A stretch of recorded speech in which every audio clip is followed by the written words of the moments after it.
Alright,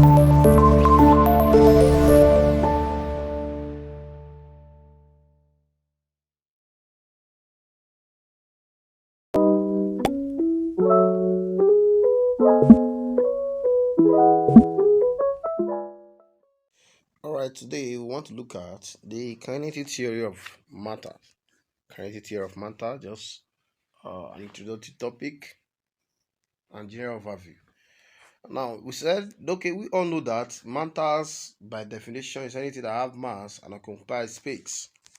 So if you have something that has a mass, we call it matter, and it can occupy a space. So anything that has mass and occupies space, we call it matter. So we have discovered that this matter can exist in three forms. It can exist in the solid form, in the liquid form, and in the gaseous form. In the what? Gaseous form. So if we call this the solid form, we call this the liquid form, we call it this gaseous form. So if we want to move from, okay, we'll do that later. Now, how do we describe this solid form of matter or solid state of matter? Now, for solid state, we discovered that the molecules are tightly packed together because their intermolecular forces are very strong, held together. This says that the particles are not free to move. They are something like they are vibrating in one position. So the gaseous particles, okay, the particle of this matter here for gases, for solid, is something like closely packed together. The molecules are packed together or something like fused together. So the consequently to that, solid has definite shape because their molecules, they are tightly packed together. They can retain something like retain their shape. They have definite shape, and they also have definite volume. But and their intermolecular forces are very strong. So taking of that is very, very important. Then liquid don't have definite shape. But they can retain the volume, something like the shape of the containing vessel. So you don't have definite shape, but you have definite volume. You can see the volume or where liquid is. You have definite volume, but you don't have a definite shape. Liquid, you only take the shape of what? The containing vessel. So if you place liquid inside a vessel now, it will take that shape. Any vessel at all, the shape of the vessel is what that liquid will take. Why? Because the molecules of matter, or the molecules of this liquid, they are slightly held together. They are not that fused together like that of the solid. So you take note of that. It's also very, very important. Then intermolecular forces are still fairly strong, but not that strong. Because they are fairly strong, that's what it will give this liquid a definite volume, but it don't have a definite shape. Also taking note of that is very, very important. So taking note of this, solid are very hard to compress. Liquid, because they have considerable intermolecular forces, they are still somehow hard to compress. So solid and liquid are hard to compress.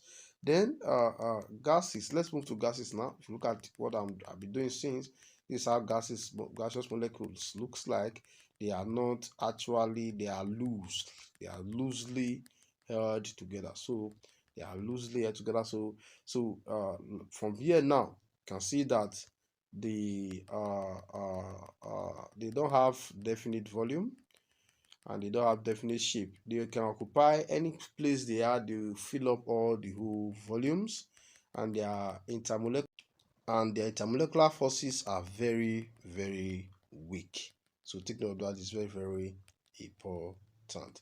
So because of this, they are compressible. You can compress gases, you can compress them. They are easily compressible. So this is easily compressible, not easily. So just take note of that. This one is strong, fairly. This one is molecules held together, fairly held together, loose. Also take note of that. It's very, very important. Now we have discovered that you can interchange this state of matter. We call it the state of matter. You can interchange from solid to liquid to gaseous state. So if you are moving from solid to liquid, we call it melting. If you move from liquid to gaseous, we call it evaporation. If you move from gaseous to liquid, we call it condensation. If you move from liquid to solid, we call it freezing. But if you move from gaseous to solid, we call it deposition. And if you move from solid to gaseous, we call it sublimation.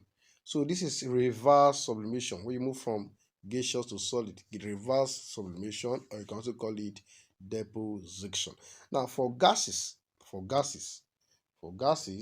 have the kinetic theory or the absorption made by kinetic theory, the postulates of the kinetic theory of gases. I'd like you to look at that, very, very important. Now, look at it. One of them is that, number one, gases are composed of tiny particles that we call molecules. Gases are comprised of tiny particles that we call what? Molecules, which are constantly in the state of random motion. These molecules of a gas, they are constantly in the state of what? Random motion. They are moving randomly. And another thing is that they collide with each other, and they also collide with the wall of the container. There's no attractive forces between all these gaseous molecules. The only interaction is their collision with each other and the collision with the wall of the container. And the translation kinetic energy of this gas is directly proportional to the absolute temperature. And also take note of that is very, very important. And again, the collision of these gaseous molecules are perfectly elastic. If you put them inside a containing vessel, the bombardment with the wall of this container and with each other, okay, if these guys they are bombarding the wall of the container, they will give rise to a phenomenon known as pressure. Also take note of that, the bombardment of this gaseous molecule with the wall of the containing vessel give rise to a phenomenon known as what? Pressure. Where we're supposed to look at pressure exerted by an ideal gas placed in the cube. If you put an ideal gas inside this place in the cube, how do you calculate the pressure? If here's the x-axis, the z-axis, and the y-axis, how will you calculate the pressure? I already have a video for that. So you look at that kinetic theory of gases. It's already inside my channel. So you can also look at that. So let's quickly look at behavior of these gases. How a gaseous molecule behave. Now, the first thing we are going to use this to describe the behavior of gases, is what they call the Boyles law. The Boyles law to describe the behavior of gases. Now, what is this law actually stating? This law is telling us that if you keep the temperature of a gas to be constant, or if you hold the temperature of a gas and not change it, if the temperature of a gas remains the same, the volume of that gas will be inversely proportional to the pressure. That is what Boyles is telling us. The volume of a fixed mass of a gas is inversely proportional to what? To pressure. So we can say that volume times pressure is equals to constant. We can also say that, or we can say first volume times second volume will be equal to second. Okay, it's like this. First volume times first pressure will be equal to second volume times second pressure, and so on and so on. So that's what we mean by that. So PV or VP is equals to constant. So we can also say P1 V1 is equals to P2 V2 and so on. Is the same thing. And the next one now we are still going to look at is the one they call the Charles law. Charles law. Now, what is Charles law actually saying? Charles law told us something. Charles law told us something. Charles law actually spoke on something. If we keep our pressure to be constant, or if you hold our pressure, then the volume of a fixed mass of a gas will be directly proportional to its temperature. If pressure is what? Constant. What does this mean? It means that V over T will be equal to constant or remain the same. Will remain the same. So V over T will be equal to constant. And we can also say something like V over T or V1 over T1 will be equal to V2 over T2. So this is Charles law for you. Volume is directly proportional to what? Temperature. But for Boyles law, volume is inversely proportional to what? Pressure at a constant temperature. Now let's go look at the Gay-Lussac law or pressure law. Let's look at the Gay-Lussac law or pressure law. For Gay-Lussac law, They told us that this Lussac'S, so take note of that. Okay, Lussac'S law. That is Lussac'S law. Now, this tells us that the pressure at a constant volume, if you hold your volume, if your volume is constant, the pressure is directly proportional to temperature. That means our P1 over T1 will be equal to P2 over T2. Okay, how do you actually, how are you getting out these formulas? Let me just show you how to get them out in a very simple way. Remember we said pressure is directly proportional to temperature. And if I remove this sign of optionality and I change it to equal to sign, I will start a constant. Then I'll have something like this. If I make this constant the subject of the formula, I'm going to have something like this. You divide side by t, you also divide side by t. So this one will cancel this. So P over T will be equal to constant. And what's the meaning of that? It means P over T in this place will be the same at this place. So if here is P over T, this side will also be P over T, will be the same. If I have another one, it will also be P over T. If I have another one, it will also be P over T, and so on. It will be P over T forever and ever. That is what we mean by it will be constant, to be the same. So that means by that P over T is equals to constant. So that P and P will not be the same. So okay, this one the first one, this one will be the second one. But the first one, this one will be the second one. So that's what we're having. P1 over T1 is equal to P2 over T2, and that's all 1 and 2 we will be having 6. So then we could look at, okay, now if you generate something like write this all these equations generally, all these equations we'll be saying, we are going to have a general equation, we're going to have a general equation, that will take this shape P1 V1. Remember PV is like that. The temperature is always in the denominator over all over T1 is equal to P2 V2 all over T2. So we are going to have a general equation like this. So none of them is now constant again. Everything is now active. So if everything is active, you use this general equation. Okay, you can also use this, that PV is equals to N arrow T. Now arrow is not new now. What is arrow? What is N? Arrow is molar gas constant, which can be 8.314 mole per joules. Okay, joules per mole Kelvin. Joules per mole Kelvin. Now, if you want to change it to maybe atmosphere and the rest, this 8.314 may change to another value. Remember, joules is same thing as Newton meters. Remember, joules is the unit of work. So it's Newton, force times distance, Newton meters, that is joules. So and atmosphere. Remember, we have what is it called, the pressure to be Newton per meter square as unit, which is Pascal, which is in Pascal. So Newton has to do with Pascal. So if atmosphere and Pascal are not the same thing. So remember the conversion rate for, if you want to move from atmosphere to Pascal, how do you convert them? So we'll do that later as time goes on.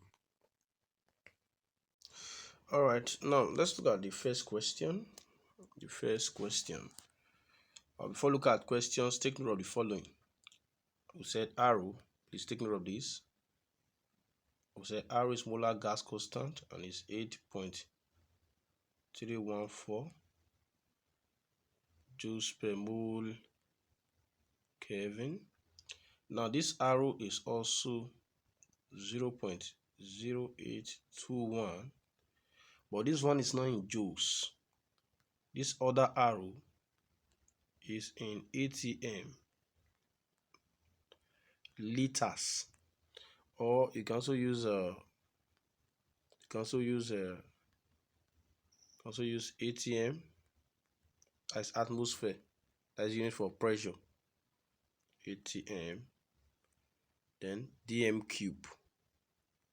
Also use that. Let me just use liters. ATM. Okay, let me use dm cube per mole Kelvin. So also take note of this. 1 liter is empty as 1 dm cube. So if you use this formula to solve, your volume is going to be in dm cube or liters, and your pressure is going to be in atmosphere. But if you use this other one to solve, your volume is going to be in dm cube. If you use one to solve now, your volume will be in meter cube. Your volume will be in meter cube. Then your pressure will be in Pascal. I don't know if you understand the difference between the two. If you use this formula, this first one to solve, your volume will be in meter cube, then your pressure will be in Pascal. But if you use the second one to solve, your volume will be either in liters, your volume will be either in liters or dm cube. Then your your pressure will be atm. Your pressure will be in atm. Take note of that, is very, very important. So take note of all this little conversion rate. Also take note of this. 1 atm is equals to 1.013 times 10 raised to the power 5 Pascal. Very, very important. So take note of all these little constants. So let's go. Question 1. Okay, let's look at the volume of, what is the volume of what is it called? 1 mole. What's the volume of 1 mole of a gas at STP? What's the volume of 1 mole of a gas at STP? Now, STP means standard temperature and pressure. So at STP, the standard temperature we have, which is T, is 273 Kelvin. Take note of that. At STP, temperature is 273 Kelvin. Then pressure is 1 atm. Or pressure is, okay, I told you 1 atm is equivalent to what in Pascal? 1.013 approximately times 10 raised to the power what? 5 times 10 raised to the power 5 Pascal. So please take note of that. It's very, very important. So depend on what you are going to use. Remember, so what's the volume? So if you use this atm now to solve, remember your volume will be in liters. If you use this Pascal to solve, your volume will be in cm cube, meter cube. So just check the one you are going to use for solving. Now we have number of moles to be 1 mole. We have number of moles to be 1 mole. Then we have temperature to be this. We have pressure to be this. Then what about R? Now let's just use the normal R, which is 8.314. If we use this R now, our pressure will be in Pascal. Pressure will be in Pascal. Then volume will be in meter cube. Please take note of that too. It's very, very important. Then if you use the second arrow, that other arrow to solve this arrow, which is 0.0821 to solve, your pressure will be in atm, then your volume will be in liters. So if you are using this pressure now for STP, you will use this arrow. If you are using this other pressure in Pascal, you use this other one. That's just difference between the two. So what relate these equations? What relate these physical quantities, or those quantities? What relate them is that PV is equals to nRT. This is their relationship. So we are looking for the volume of this gas at STP. So the volume will be, make the value instead of formula, what you have to do here is also divide both sides by P. Both sides by P. If we cancel this, so volume will be nRT over P. That's what I'm going to have. So that means volume is going to be, what's N? N is 1 mole. R is what? 8.314. The temperature is 273. Then divided by pressure is 1.013 times 10 raised to the power 5. So if you solve this very well, you're going to have 0.0224 in meter cube. So it's going to be the volume of this our lovely gas for just 1 mole. So please, you take note of that. It's very, very important. Then another question. Okay, if you wish to, another question. If you wish to keep 10 moles, of an ideal gas in your room, If you wish to keep 10 moles of an ideal gas in your room, how large is the container you will need? If you wish to keep the 10 moles of an ideal gas in your room, how large is the container you will need at STP? So if you wish to keep 10 moles of an ideal gas at STP in your room, how big is the container you will need? What is the volume of the container you are going to require? So remember, for STP, our temperature is what? 273. Then pressure is, okay, let's use the Pascal, which is 1.013 times 10 to the power 5 Pascal. They are constant at STP. This is the pressure, this is the temperature. Take note of that. Then remember R, 8.314. R is 8.314. So we have PV is equals to N RT. Then our V, which is the volume we need, to be nRT over P. So this will give us V will now be equal to N is 10, and our R is 8.314 times 273 divided by our 1.013 times 10 raised to the power 5. So if you solve that very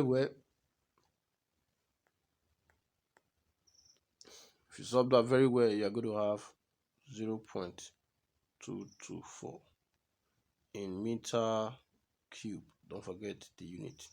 The unit is still very, very important. The unit is going to be meters cube. So the volume we are going to have will be 0.224 meter cube. So you can go and also calculate that volume in liters. It's still allowed. Okay, let's look at this question now. Let's look at this question. A flash bulb of volume. 2.6 cm cube. A flash bulb of volume 2.6 cm cube contains oxygen gas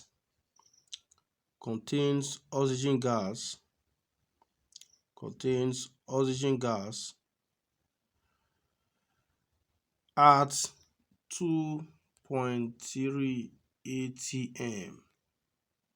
Contain oxygen gas at 2.3 atm and at 26 degrees Celsius. And at 26 degrees Celsius.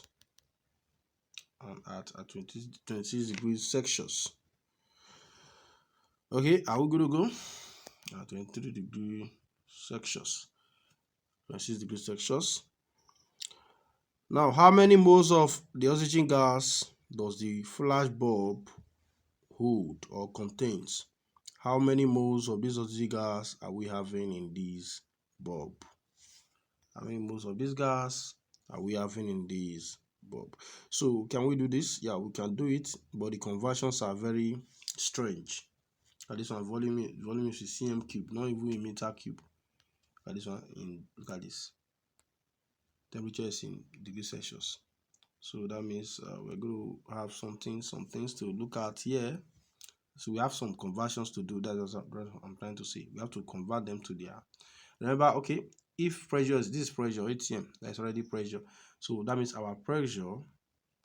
Let's work with atm. 2.3 atm. That means arrow automatically is going to be that is 0.0821. Remember, this one is in atm. So this one we are going to use since the pressure is not in Pascal. Then the next one now will be actually, okay, let's convert this volume to liters or dm cube. Remember, 1 liter is 1 dm cube. So V will be, if you want to convert from cm cube to dm cube, what you have to do is to divide by 1000. Take note of that. So if you divide by 1000, automatically you're going to have 0.0026. This one will not be in dm cube. So we already go with that. Or liters. That is also liters. Then for the temperature, we're going to have we have 26 degrees Celsius. We don't work with Celsius in this place. We work with Kelvin's scale. because we're talking about thermodynamic scale in this place. So to move from Celsius to Kelvin, what you have to do is just to add 273. If you want to convert something from degrees Celsius to Kelvin, you just add 273. That's what you're going to do. So if you add 273 to this, what are we going to have? 26 plus 273. We're going to have 299. 299. Then this one being Kelvin. So taking note of that is very, very important. So we have our temperature to be 299 Kelvin. Our pressure is 2.3 atm. Our volume is 0.0026 dm cube. We're already moving from cm cube. Then is there another one there? Our R is 0.0821 atmosphere liters per mole Kelvin. So let's go with this. So our volume is 0.0026 liters, or the liters you can also call it dm cube. Then our temperature is equals to 299 Kelvin. Temperature is 299 Kelvin. Then our pressure is 2.3 atm. Then our R is equals to 0.0821. Why are we using this 0.08? Why are we not using 8.314? Because pressure now is in atm. So that will work with that pressure in atmosphere. So let's go with this. Our PV, we said, is equals to what? nRT. Then we say how many moles of this gas are there. So make number from just divide by ROT. By other side by same ROT. So what I'm going to have, this one cancel this, no, that cannot cancel. So we're going to have N will be equal to PV over what? Over, okay, ROT. Are we? Yeah. PV over ROT, that's what we're going to have. So if you substitute, we're going to have 3.2. So because space, let's just find somewhere to write it. Yeah, look for somewhere to write this stuff. Let's just clean this part.